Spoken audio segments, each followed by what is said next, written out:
Hello, I hope all is well. So I've got another short video for today, but I do have some much more substantial content that I have been working on. I just have not had a lot of time to play lately, but hopefully I will be able to get that up fairly soon.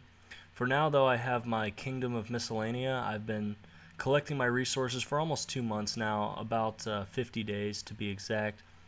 I know some people save them up for like 6 months or even a year or something crazy like that, but honestly I'm not that patient, and I feel like I can get a pretty good average just from 50 days what I have here.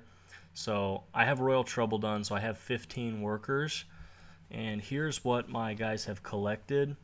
Now I did check on the RuneScape wiki before I collected, and it was showing these as the most profitable options for your workers, and that was the logs, the maple logs, as well as the coal. The maple logs are not worth anything, but of course you get the bird's nests and the opportunity to open the ones, especially the ones with seeds that may have high value tree seeds that can net you significant amount of money. Something worth pointing out for people who may not be as familiar with the Miscellanea Kingdom Management minigame, it's important to make sure you have at least 750k in your coffers at all time.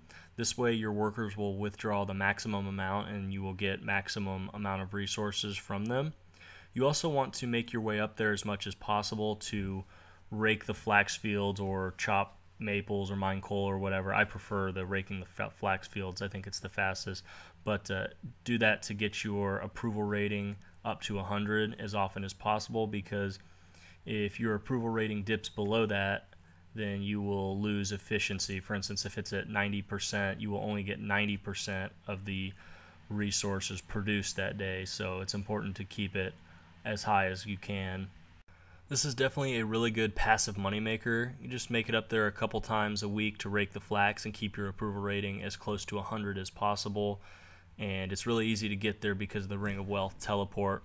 Also, just take a few 100k with you. Make sure you're staying well above that 750k threshold. I usually keep a couple million in there. That way, if I don't make it for a week or two, I still have plenty of money and I'm getting maximum reward. And here is the full extent of the reward I got from 50 days of managing my kingdom. Well, not really managing my kingdom that much because I was gone for a lot of it.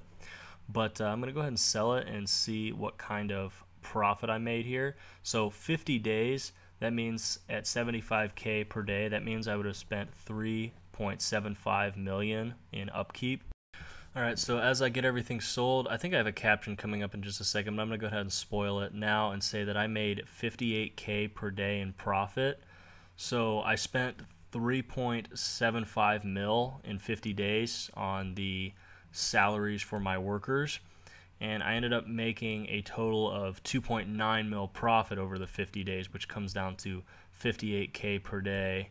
So is it worth it? I would say yes, considering the very minimal time input.